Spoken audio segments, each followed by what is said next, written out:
There we go. We're live. All right. Well, welcome back to another episode of the Playa Unplugged. I'm Benny Scala, aka the Playa, and I'm really looking forward to this episode tonight.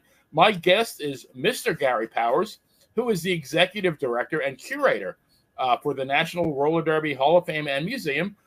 Now, roller derby's been around for close to 100 years, hard to believe, but and at times has had enormous popularity throughout the United States. I loved it so much that it was Palm Sunday 1970. I was all of 14 years old. I went to Madison Square Garden all by myself to catch my favorite team, the San Francisco Bay Bombers. And boy, do I have a story to tell about that night. But Gary, welcome, and thank you so much for being here. Thank you, Benny, for having me. It's always great to talk about roller derby, one of the great American unique sports entertainment things that ever happened in this country. And yeah, great to be here. Excellent. So I guess the best place to begin is at the beginning. I don't think many people realize that the Derby has been around that long. When and how did it start? Well, there was a sports promoter by the name of Leo Seltzer, Okay. who originally was in up in Seattle, Washington State, Oregon, up in the Northwest. In the early 1930s, he moved his family to Chicago when he got the lease on an old warhorse building called the Chicago Coliseum, which had hosted many presidential conventions over the years. And he began promoting events in there. And during the Great Depression, I mean, some of the things that he was promoting were like walkathons and dance-a-thons. I mean, you have to remember that back in the day, people didn't have TVs. Right. And spending 25 cents was a lot of money to go do something. You could go to the movies for 5 cents, 10 cents. Right. So there was a movie called They Shoot Horses, Don't They? About the dance marathons. And that's what was really, really popular, dance marathons and walkathons and just things to get people out of the house to go out to live sports. And there was also, back at the time, the early 1930s, bike races were very popular. And bike races were skated or were performed on these giant tracks that were banked at about Okay. 45-degree angles, and people loved them. And Leo Seltzer would get together with a lot of his promoting friends and sports writers in a restaurant in Chicago called Ricketts. And one night Leo had read this article in a magazine called the Literary Digest that said that more Americans roller skated than participated in any other kind of sport. And more women roller skated than men. So he was fascinated with this. And some of his friends said, I bet you can't come up with a sport that is about roller skating. And of course, he was thinking about the bike races on the track and the marathon races. So he came up with this idea of something called the Transcontinental Roller Derby, where it was a team of one man and one woman. And they would start like at 12 noon in the afternoon and go up until midnight the same day. And people would come out and pay 25 cents to come to the Chicago Coliseum. And they would watch these skaters just traveling around the track. And there was a giant map of the United States on the wall of the arena. And skaters would travel from one part of the country, from the West Coast all the way to the East Coast, over a period of 30 days. And there were cots in the middle of the infield. So, the guy skater would come off the track and the woman would take over, and the guy would sleep on the cot or just rest on the cot for a couple of hours. And then when the woman would come off, and it continued all day long. And they had comedians there telling jokes, and they had live bands. And so the first Transcontinental Roller Derby debuted in 1935, August 13th, 1935, at the Chicago Coliseum. And again, it was a sensation. I mean, it was something new. And one of the things that really captivated Chicago was the fact that there were women athletes. 100 years ago, women athletes, there weren't too many of them around. And people were just intrigued by the fact that here were these women that were basically skating in a sporting event, and they were playing by exact same rules as the men. So the first derby was very successful. Leo Seltzer took it around the country. He went to Kansas City. He took it to Louisville. He took it around the Midwest, and the nation was really intrigued with this idea, this new sporting event, which was invented by an American, and it also had women involved. And they also noticed that a lot of times when the skaters would collide into each other, or there was a little bit of body contact, the fans went wild. So now there was this famous sports writer in New York City by the name of Damon Runyon. Okay. And Damon Runyon was one of the first sports writers that, when he wrote about a sporting event, it wasn't just about, he didn't talk about the scores or the players or anything. He described what was going on in the arena, like, the 300-pound woman with two fat kids next to her eating cotton candy, or this person. And he described it, and it was a really different type of writing, something that sports writers had never seen. And in fact, nowadays, that type of writing is called, it's Runyonesque writing.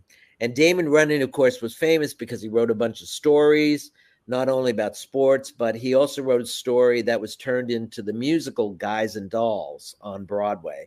So it was these, and Damon Runyon became fascinated with the roller derby. He just thought the roller derby was the coolest thing.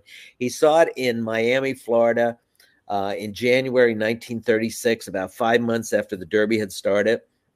And he brought it to New York, and he really promoted it within the sports community, because a lot of the sports writers, because women were involved, didn't really take roller derby very seriously. They thought, how serious can they be? Women are involved. I mean, come on. But it was the women that were selling all the tickets to the sport also. And so the derby went on, and Damon Runyon basically said, you should create a sport, Leo Seltzer, that isn't just a man and a woman on a team, but you should have a team with 5 men and 5 women competing against another team of 5 men and 5 women. And that's how the modern version of roller derby came about. And it developed over and was cultivated over a number of years, but usually around the early 1940s, the modern version of roller derby came, where it was, 2 teams, skating against each other. The men would skate against the men, the women would skate against the women. Sometimes, depending who got injured, sometimes the women ended up skating against the men. Sometimes the men skated against the women. And roller derby was popular around the country. Leo Seltzer, though, was very frustrated because he could never make it work in New York City. And back in that time, if you didn't make it in New York City, you didn't make it. So the first roller derby happened in New York City in September 1936. Damon Runyon was one of the producers or promoters of it. Didn't do very well. The city didn't really pay attention to it.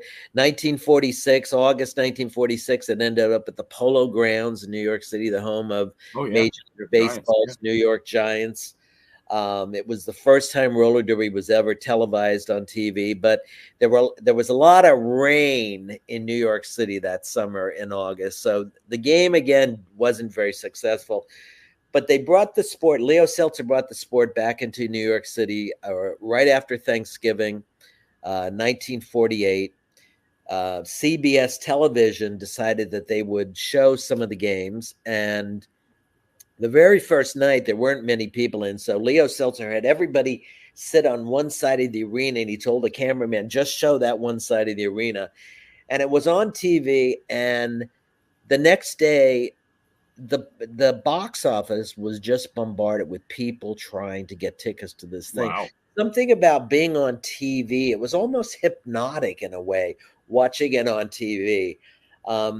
So within a few years, roller derby had its headquarters in New York City, located at Madison Square Garden. It played the first World Series in 1949 in Madison Square Garden. Over 5 nights, sold out every night. Roller derby at that point was on TV 3 nights a week. Monday, Wednesday, and Friday night on TV, primetime TV. This was in the old days TV when not many people had TVs. And when you turned on the TV in the middle of the afternoon, it was just an Indian head on there. I There was remember. no Yep. programming during the day. Programming didn't start till about 6 o'clock at night. And it only went on till about 11 o'clock at night. There were 3 channels, and television people were always looking for things that would take up a lot of time and space, like baseball. But of course, baseball, there weren't a lot of night games. So there weren't a lot of baseball games on TV at night.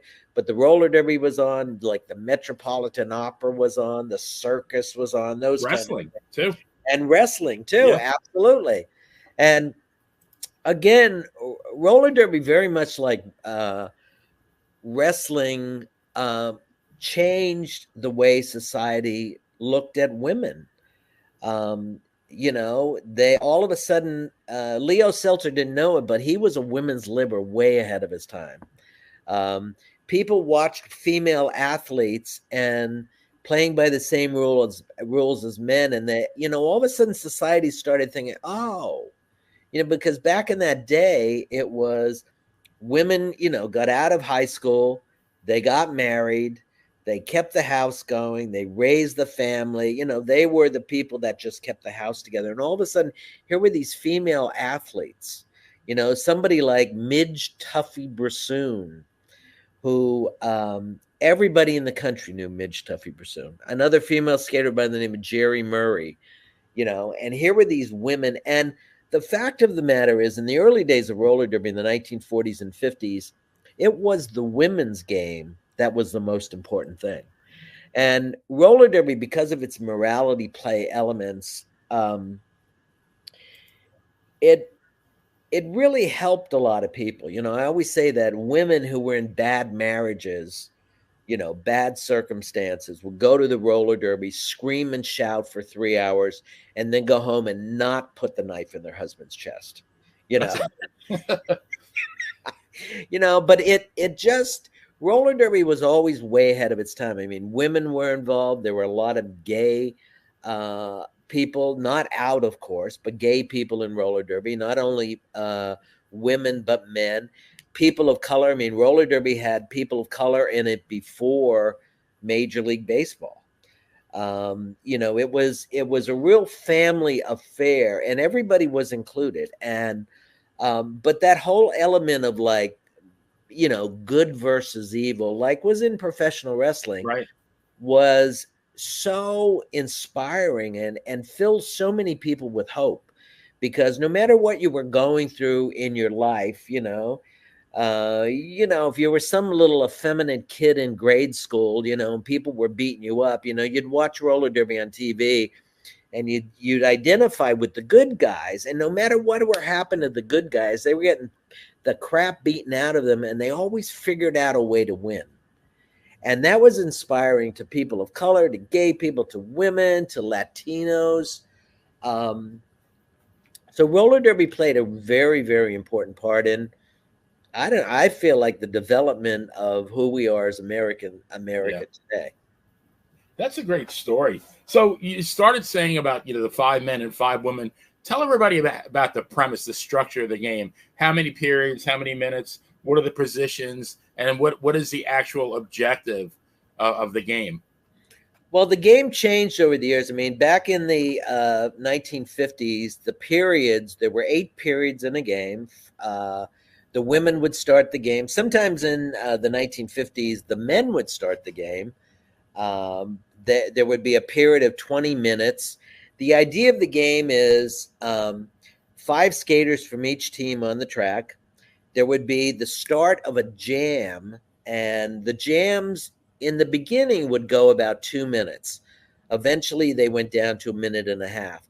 They eventually, in the 1960s and 70s, went down to 1 minute as the skaters became much, much faster. But during the jam, There would be originally there were not different positions. Anybody could start a jam and try to score by lapping the pack. So they would leave the pack of skaters. They would try to come up to the back of the pack and pass skaters from the opposing team. And for every Okay. skater they pass, they would get a point. Now, in the 1960s, in the early 1960s, they decided that there would be, in the 5 skaters, there would be 2 jammers who would be the scorers. There would be 2 blockers who would be the people on defense. And then there would be 1 skater who was a pivot skater, usually the best skater on the team. And that skater could either block or jam. For instance, so the pivot skater was like a third jammer, a third scorer. And so within the one great thing about roller derby, it was always called a very simple game because you could watch roller derby and within a couple of minutes, you knew exactly what the premise of the game was. I mean, the clock would start, these jammers would start at the back of the pack, make their way through the pack, come around the track, and try to lap opposing skaters. And for every opposing skater they lapped, they would get a point. But of course, the skaters they were trying to pass were also trying to block them out and keep them from scoring. So somebody like Ronnie Robinson, Sugar Ray Robinson's son, he would use leg blocks, lift his leg up to stop somebody. They did jump blocks where they'd actually jump in the, from roller skates up in the air and block somebody with their entire bodies. Some skaters would get together with, put their arms together and Clothesline. Clothesline. Yeah. Yeah. But it was, again, by the late 1940s, as I said, and the early 50s, roller derby was the biggest thing in the country. I mean, the skaters were on every national magazine and every newspaper, on television programs. And then roller derby was one of the first sports that was overexposed on TV. And the funny thing was, it didn't really happen to wrestling. I'm not quite sure why. But people, as they got TVs, more and more people got TVs, they thought, well, why should we go out to the arena and watch it in person when we can just watch it from our home on TV? So roller derby was over. It was on 3 nights a week on TV. It was on all the time.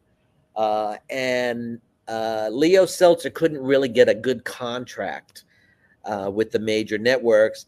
And he got frustrated and just decided, you know what? I'm leaving. I'm leaving New York City. We're moving out of New York City. He moved everything to the West Coast in 1954 to Los Angeles. By the end of the 1950s, his son took over. His son, Jerry Seltzer, took over the sport. And Jerry Seltzer was a really incredible promoter and entrepreneur. At one point, he was going to buy the Oakland Seals NHL hockey team. Okay. But Jerry really understood marketing, and he would film all these games, videotape all these games, and send tapes all around the country to all these different TV stations. He had a market of like 120 TV stations, and basically every broadcast of roller derby was like a commercial for the national tour. So the skaters would skate in San Francisco, the Bay Area, from May until September, and then they would go on the road and they'd go all around the country. And the roller derby national tour became so huge. I mean, it sold out every single arena in the country. And promoters, people that own these buildings, loved roller derby because they said, we never see these people show up for roller derby that they don't come to anything else. We have no idea where these people come from, And the roller derby tour became so huge. The San Francisco Bay Bombers were out on tour against the roller derby all-stars. It became so huge that in 1969 they broke the San Francisco Bay Bombers up into 2 teams, San Francisco and Oakland. They put the big star of the Bay Bombers, Charlie O'Connell, on the San Francisco team. They put the big female star, Joan Weston, on the Oakland team. So it was almost like what Ringling Brothers did. Ringling Brothers became so huge, the circus, they turned them into the red unit and the blue unit. And that's what happened with roller derby too. So The Oakland Bay Bombers could be in, Dallas, Texas, skating the Northeast Braves, while the San Francisco Bay Bombers were up in New York City skating the Midwest Pioneers or something like that. Wow, interesting. And again, it's where all the money was made on the tour. Sure. And but imagine how grueling it was, especially in the winters, January, February, March, and April, traveling around the Northeast in the snow, going from town to town. It was like this, Sure. Skaters in their cars just traveling from town to town to get to, skate these games in front of people that came from nowhere to see them. So, yeah. Well, I wrote a story for the Pro Wrestling. I do a lot of writing for professional wrestling, and right. I wrote a story for the Pro Wrestling Stories website, but it was called Roller Derby Wrestling on Wheels. And so I tried to, draw some similarities between the two. Right. Is it fair to say that roller derby was like wrestling in that it was, for the most part, kind of scripted, but with a lot of athleticism? Absolutely. The skaters, one of the worst things that anybody could say, especially I heard this so often when I was young, man, people would find out that I was a big roller derby fan. They say, "Oh, that's so fake. That's phony," And but the thing about roller derby was these were exceptional athletes. Right. I mean, these were like professional wrestlers. I mean, they were so well trained and so skilled, and they could do all this stuff on roller skates, on roller skates. But it was, as the skaters called it, it was worked, in a sense that they had certain plays they knew they could do. And if they went into an arena like in Fayetteville, North Carolina or something, and the crowd really wasn't into it, or the crowd was a little quiet, they knew exactly what they needed to do, like good stage performers, get the crowd involved. So yeah, but but the wonderful thing about roller derby was you never were, it was like, okay, is this legit? Or sometimes you'd think, I don't know, maybe it's a little on the, it's being skewered a little bit, but they were so gifted. And the idea was that they never let the public in on the fact that right. It was worked. There's a wrestling term called kayfabe, which is, Yes. protect the business. Don't let anybody outside the business know that it is a work. But the other day I saw my beloved Yankees lose 17-5 to the Orioles. I was watching, and I go back to when I watched the Derby, and it seemed that it was always, there was never a romp like that in the Derby. It always seemed like a 1 or 2 point game decided in the very last second. But the way they did it was unbelievable. It was so good. Yeah. Yeah. Well, years ago, there was always this thing where Leo Seltzer really believed that it could be a totally legitimate sport, that it would be all played on the up and up. But they found out when a game ended and the score was 60-18, the fans, they weren't as involved as, so they found that whole idea of a little bit of color and a little bit of theatricality, that's what the fans wanted. And when Jerry Seltzer, Leo's son, took over the Derby in 1959, the roller derby was situated in Los Angeles at the time, and most of the skaters, when you have male and female athletes together, a lot of them were married. And they had families and they had kids in school. And Jerry Seltzer lived in the Bay Area. He lived in San Francisco. He didn't want to live in LA. That's where his father was. So he moved the Derby to Northern California, to San Francisco.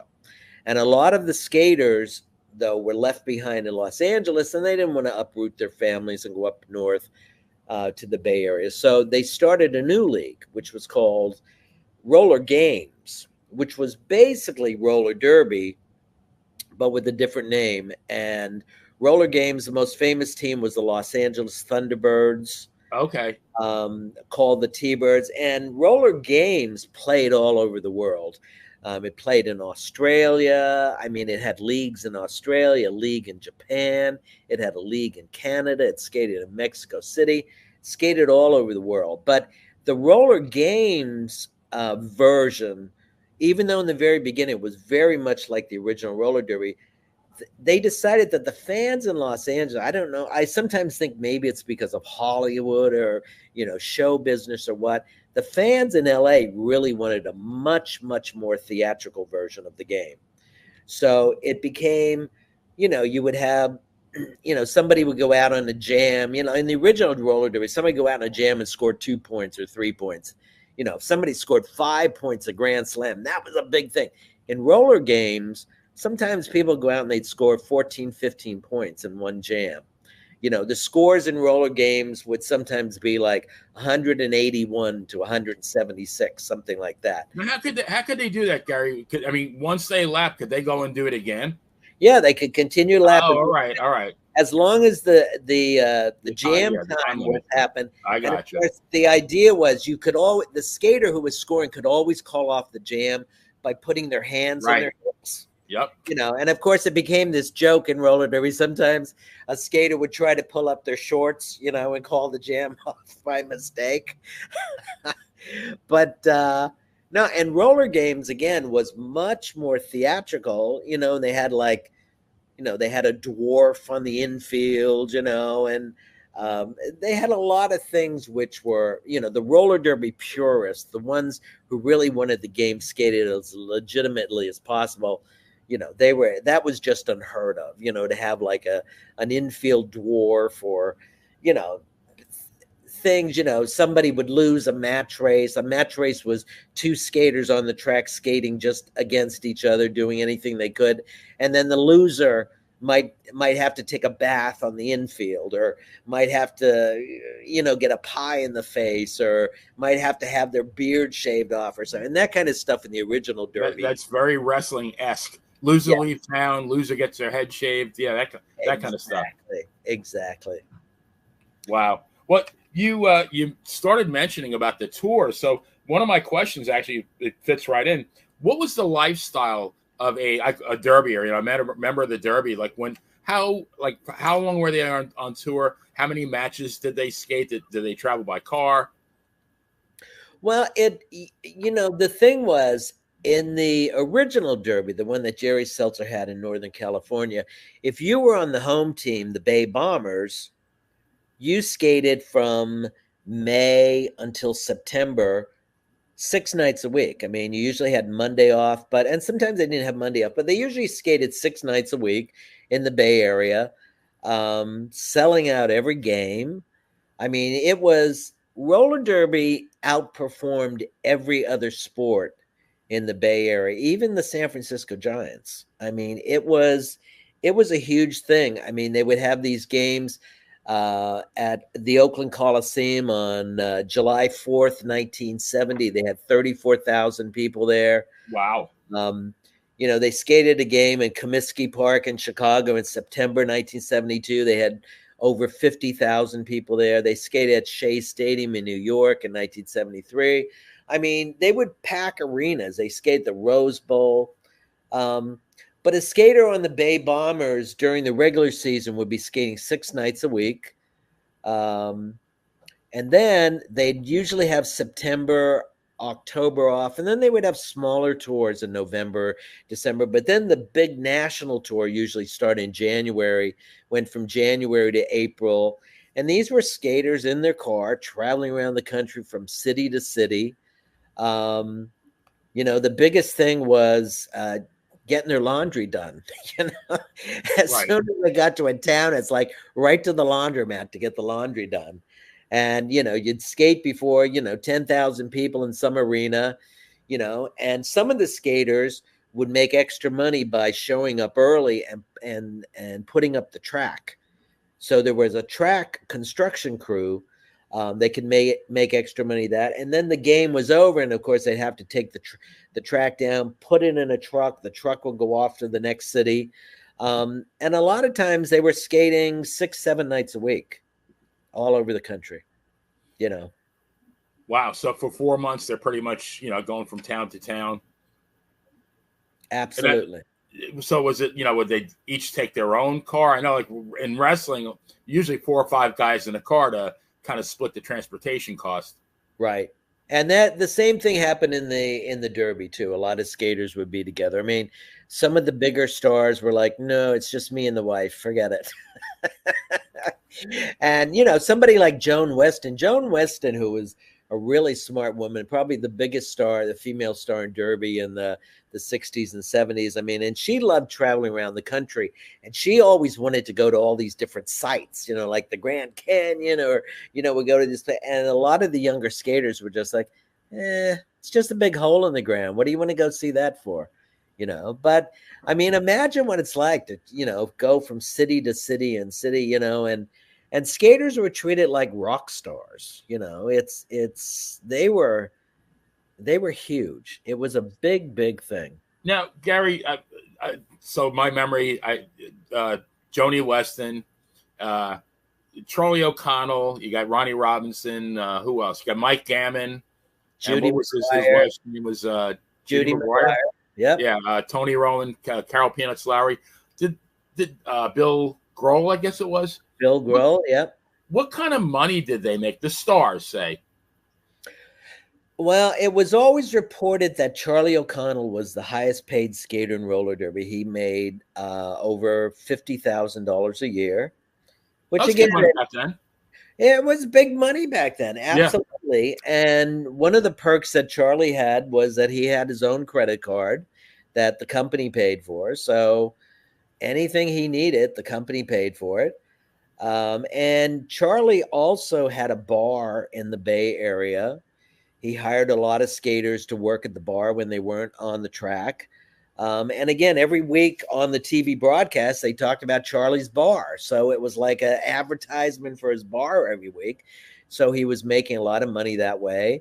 Other skaters, the women, of course, were not generally paid as much. Joan Weston probably was the highest paid skater, making $35,000 a year.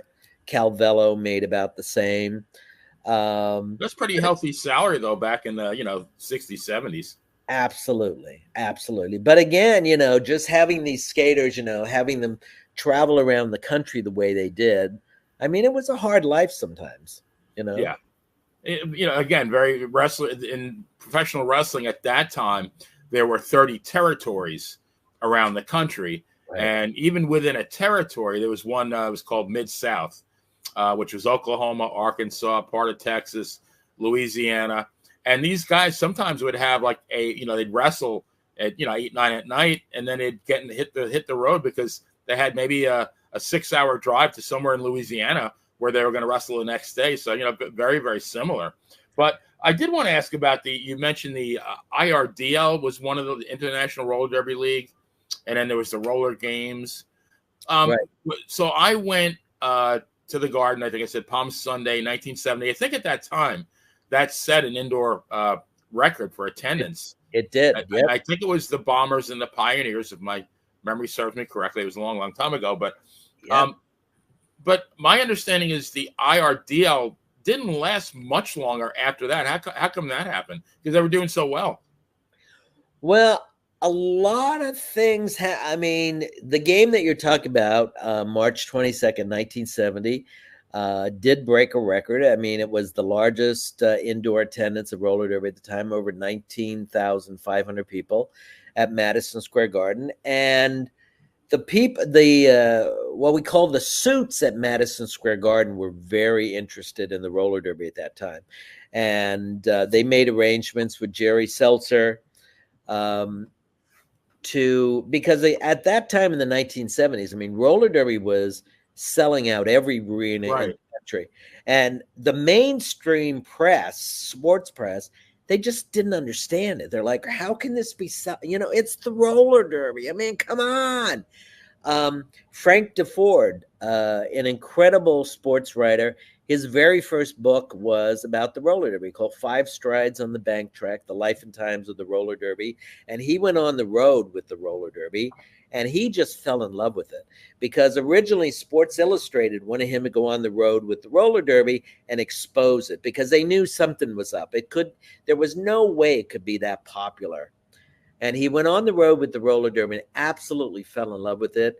Um, there was a gigantic spread in Sports Illustrated on March 3rd, 1969. Vince Lombardi on the cover, and there was a 8-page story by Frank DeFord about the roller derby. Made a lot of the regular sports people get really upset. Okay, but roller derby was so popular, the people at Madison Square Garden wanted their own team, so they started the New York Chiefs. They brought back the New York Okay. Chiefs in the fall of 1971. They totally reorganized the league. Charlie O'Connell, who had been with the San Francisco Bay Bombers from 1957 until 1971, went to the New York Chiefs, became the coach of the New York Chiefs. Joan Weston went to the Midwest Pioneers, the Chicago Pioneers. She was the biggest name in the women's field. Calvello was with the Jolters team in Cincinnati. But the thing was, there were a lot of things that happened in 1973. I mean, roller derby was still selling out everything. Jerry Seltzer had promoted this big championship game at Shea Stadium over Memorial Day, 1973. And roller derby was always it was a family-run business, like many of them are. And Jerry Seltzer really depended upon all of these promoters and people that he worked with that always take care of the roller derby, because the roller derby was great for everybody. I mean, if you're selling out, some arena in Akron, Ohio, the arena is doing great, but just from selling concessions itself. So it's like, yeah, they want the roller derby there. Well, Jerry Seltzer did this big game at Shea Stadium in 1973. The tickets were being sold by Ticketmaster, and maybe a week before the game, he called up. He got the numbers. They had sold 20,000 tickets for the event. He called them a week later, like 2 days before the game, and they said, "Oh yeah, we've sold 20,000 tickets." And he said, "But that's how many you sold last week." And here, he didn't know it, but the Ticketmaster system had been down for a week, and nobody even bothered to tell him. And he got really frustrated and disheartened by the way the roller derby was being treated. But he became very, very interested in ticket selling. And here was this man who was trying to make the roller derby run, and really doing it all on his own, basically. And he didn't feel like he was getting a lot of support. And in the fall of 1973, there was a gasoline shortage, an oil crisis in the world. There wasn't enough I oil. remember that. Oh yeah. Yep, and there were big lines, and all of a sudden, Yes, sir. all these are big lines for gasoline. All of a sudden, these arenas that always had welcomed the roller derby were like, we can't heat the building when you're here, and nobody's going to be able to get gas to come to see the games. So all of a sudden, it's like he wasn't selling any tickets, but he was very interested in the ticketing business. So in beginning of December 1973, he decided to close down the family business, which was a very, very difficult thing for him. And he ended up selling everything to roller games out of Southern California. Jerry Seltzer then went into the ticketing business. He created something called the Bass Tickets in Northern California, which was eventually bought out by Ticketron, and Jerry Seltzer became an executive at Ticketmaster. So anyway, when he sold the original roller derby, and they combined roller derby and roller games together, it was supposedly a merger. But really what it was roller games just continued. And the derby fans who were the purist who wanted the sport skated as legitimately as possible, they just couldn't accept roller games. And the roller games fans, all of a sudden, the team that was always there, like, 46 weeks a year, their team was off skating in Los Angeles somewhere. So the whole thing just fell apart, and nobody was happy, and it fell apart like within 2 years, it was gone. Everything was gone. Wow. So you mentioned Charlie O'Connell being with the Bombers for like what 15 seasons. How did that work? Were there contracts, like annual contracts, so they couldn't jump teams? Did they ever trade players?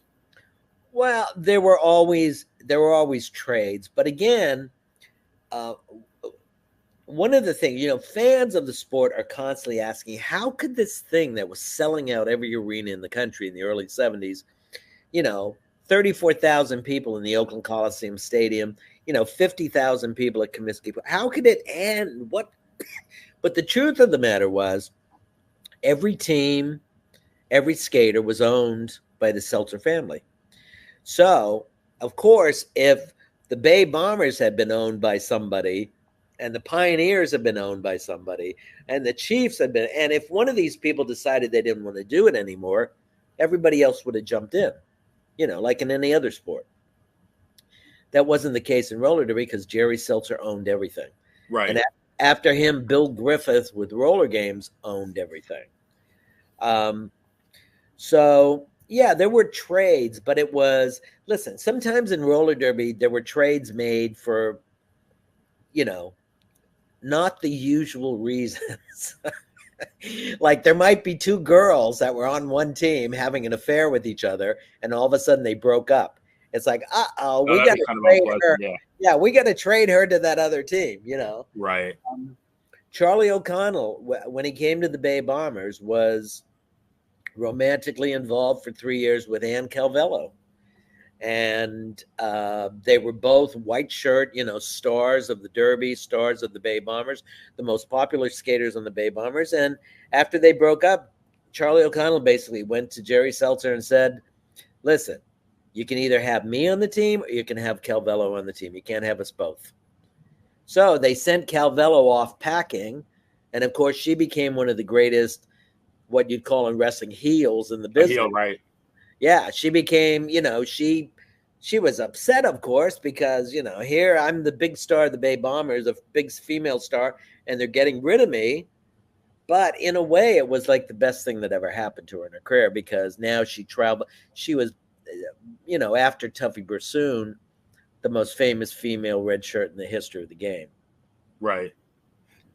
Did they actually keep stats? Like I know that I think Mike Gammon was like a rookie of the year.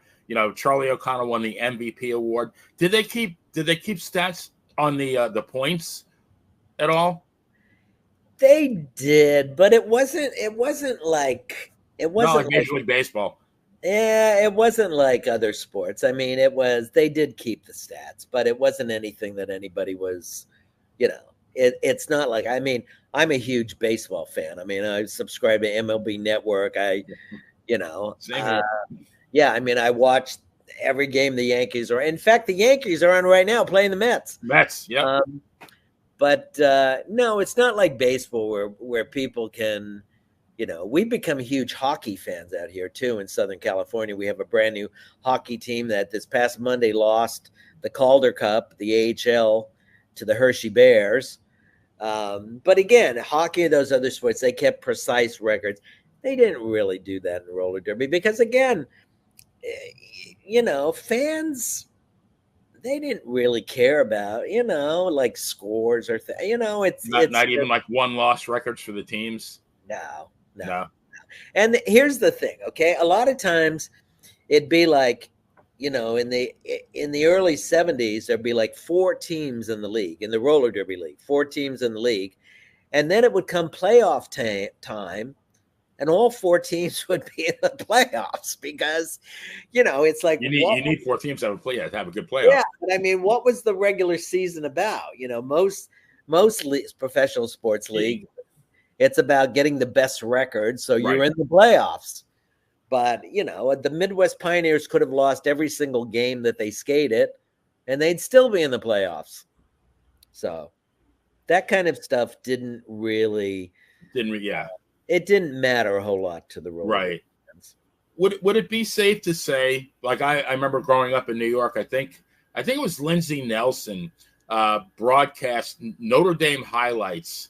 I'd see him every Sunday, I think it actually was.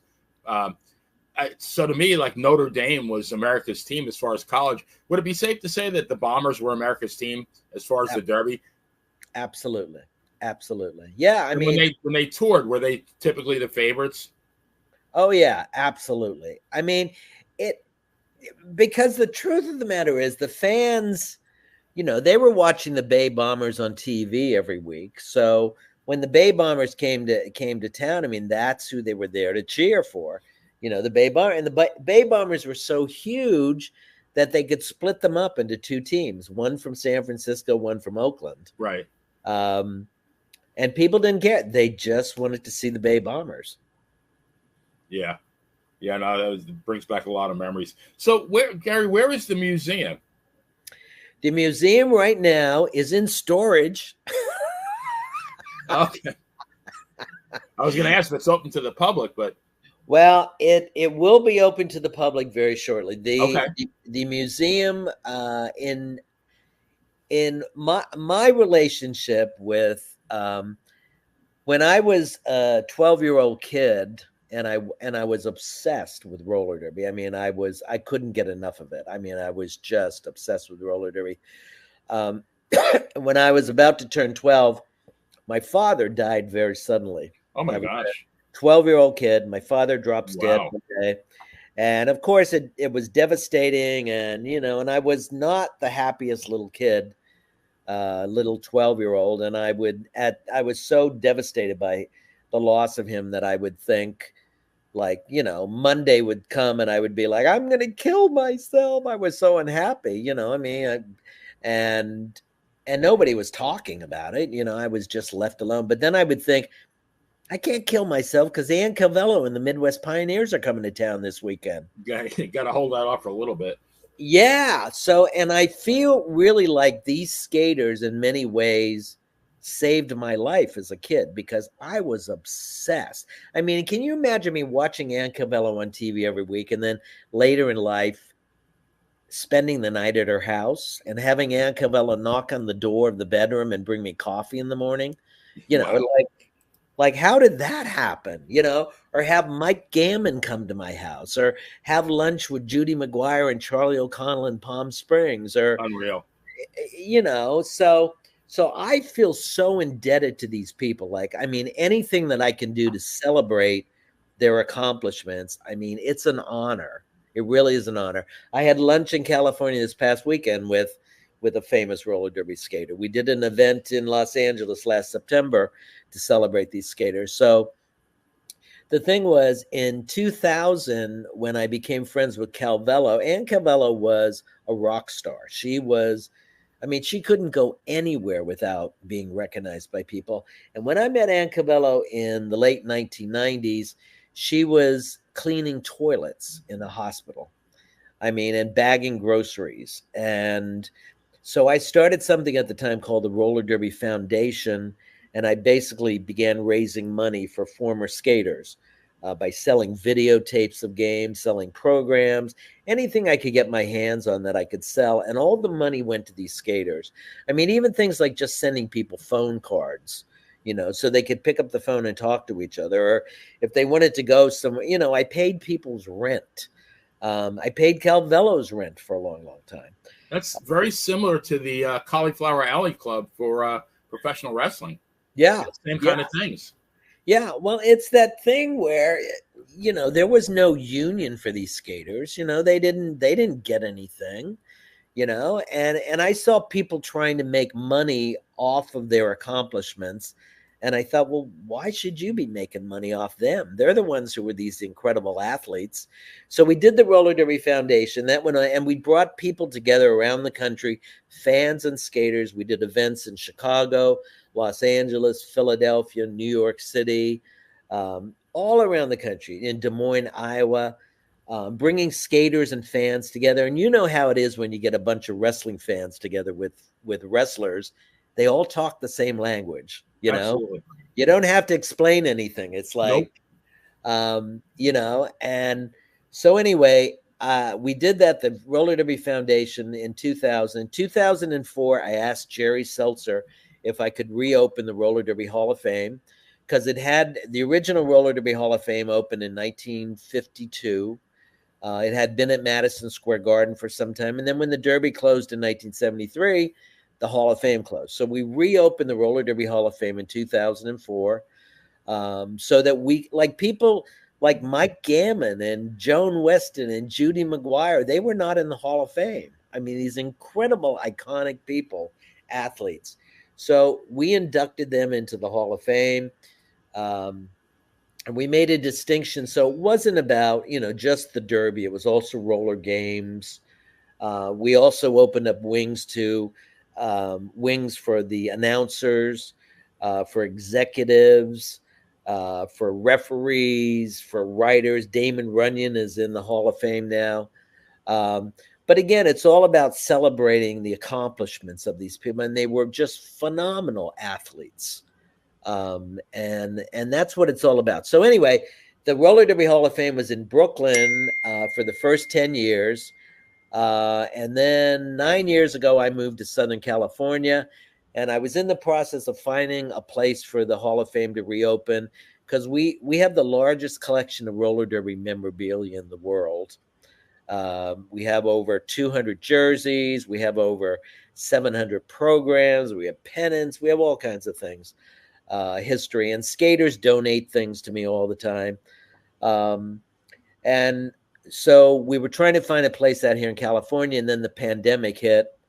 So I have recently taken over a brand new space here in Palm Springs. I've opened up a theater company called the Revolution Stage Company. And we will be not only presenting a musical called Roller Derby the Musical. Oh, wow. But we'll also be showcasing the Roller Derby collection here in Palm Springs. So that'll be happening sometime this fall. That's excellent. Thank you. You just mentioned announcers. Now, the guy I remember is Walt Harris, and I believe Walt Harris also did announcing for, I believe, Roy Shire in San Francisco. He did. Yeah. Great announcer.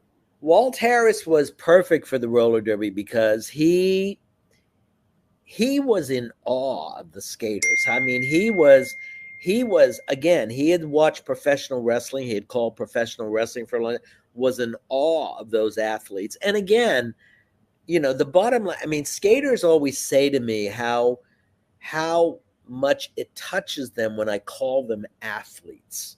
Because, you somehow forget about, these are great performers out there, whether in the ring or on the track. And you sometimes forget about all the hard work that goes into being a really conditioned, fine athlete. I mean, I look at some of these wrestlers. I mean, I'm like blown away by, what they must do to keep in shape and to do what they do. I mean, it's just mind blowing. Well, especially like back in the 70s. So my hero was Bruno Sammartino, of course, because I'm Italian and I grew up in New York. But, Bruno would wrestle routinely, like 300 times a year. And many of his matches were 60-minute draws. I mean, to wrestle, I mean, they didn't really move around fast like they do now. I mean, now they're more acrobats than actually wrestlers. But, you're wrestling a 400-pound guy like Gorilla Monsoon. There is a lot of physicality. And, I mean, to do that for an hour, that takes a lot of conditioning. Well, I was a big fan of Bruno Sammartino, too, as a kid. I mean, George the Animal Steel was the best. The Professor Tanaka. With the salt. Oh, it was just, and then I remember going down into Florida in the early 70s and seeing Dusty Rhodes, wrestle. And I mean, These were like phenomenal athletes. I mean, I sometimes think they don't get enough credit for, people just sort of, oh, yeah. Of course you have to be in shape and you have to, but I mean, That's a lot of hard work. Well, and I think there's another similarity to roller derby in that, back in the day before cable, all you had was, when you had the territories, you had your local TV show, Yeah. and then you had your interviews. And, Ray Morgan, who was the announcer for back in the early or late 60s, I think he actually dated back to the late 50s through about 1970. And he'd have these interviews, and Bruno usually did not wrestle on TV, but he'd bring Bruno on for a minute or two, and Yep. Bruno would talk about the Garden that month. And guess what? I think Bruno sold out the Garden 188 times in his career. Yeah. They just had a formula. They knew what to do. And these guys don't really get enough credit. They've never got enough credit as the showmen that they were, because they really made you believe that you were watching a fight. Well, I mean, like I said, as a kid, George the Animal Steel. He was scary. I mean, he was brilliant. It was like he knew. And then later I would read about him in real life, and I was like, wow. Very smart man, right? He had a master's degree. Yeah. But I think that, and I always say, listen, I think in the world we live in nowadays, we need more of these morality plays. We need to see more of the good guys, and, because in the world we live in nowadays, it seems like a lot of the bad guys never get their comeuppance, I don't, they get pardoned or whatever. You know what I mean? It's like we need the good guys. And I think especially little kids need to see this idea that no matter what's going on in your life, if you're a good person and you do right, you're gonna succeed and you're gonna win. You know? No, you really nailed it, because one of my there's a wrestling movie. It's a documentary, and one of the gentlemen in the movie, his name was Howard Jerome. He played a German heel back in the 60s, but he said something that has stuck with me, like for the number of years since I saw that movie. And he said there is a fundamental longing in the human heart to see good triumph over evil. Absolutely. And I think that's what roller derby was built on, and that's what wrestling was built on back in the 60s and 70s. But now the lines have become very blurred. You'll have a guy who's a heel that people will cheer for. You'll have a baby face that they'll start saying boring. There's no longer that you don't identify with your hero anymore. You're more likely, you're just as likely to identify with a heel, a bad guy. And I think I would like to see it more back to the way it was, where somebody that stood for good and virtue, like Bob Backlund back in the days. Bob Backlund, I think if he started wrestling 10 years ago, he never would have made it. They would have just, they would have booed him out of the arena. Yeah. No, I think what you're saying is so important, and I really do believe, I think kids today, they really need heroes. It's like if you said to somebody today, who are your heroes? I'm not sure who they would say, because it's become really muddied and it's not as clear as it is. And listen, I'm one of these people that it's like, I don't believe life is all black or white. I mean, I think, there's a lot of stuff that's in the gray areas, and we're all human beings. We're not perfect. We all screw up. We all make mistakes. But I also think that idea of having people that you can aspire to be, that are really good people, and showing you that just by being a good person, you're going to succeed. I think that's a really important message that's lacking today. Well, last question. So will we ever see a resurgence of the Derby to the level that we saw it back in the 70s? People hate it when I say it, but I don't believe it's going to happen. I agree with you. I'm kind of sad that you said that, but I believe the same thing. And it really, I would love to see it make a comeback. I would too. I loved the sport. I mean, there was nothing better than me to be in an arena and hear those wheels on a track going around. It was like magical. But I think roller derby came at a magical time in American history, with the advent of television and, women being in the sport, competing by the same rules as men. I just think it was a special, special time. And I'm afraid I just, it's funny because sometimes people say, if I ever win the lottery, I'm bringing back the roller derby. And I think to myself, man, you're just going to lose a lot of money. Yeah. It's funny, and we just touched on this. And you mentioned Professor Tanaka. Yeah.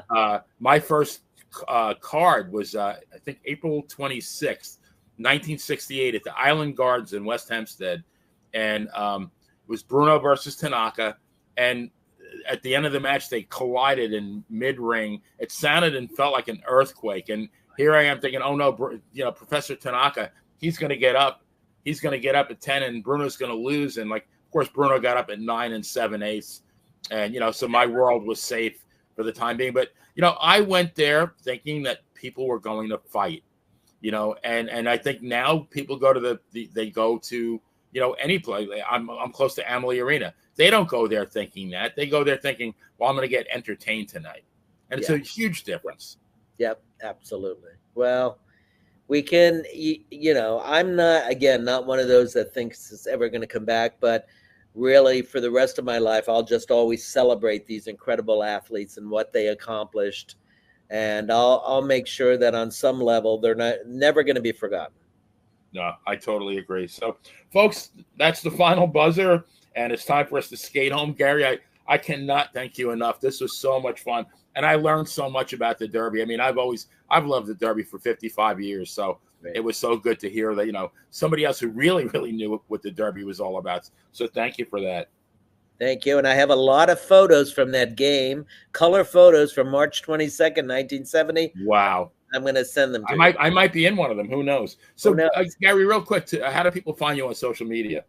They can find me at www.rollerderbyhalloffame.com.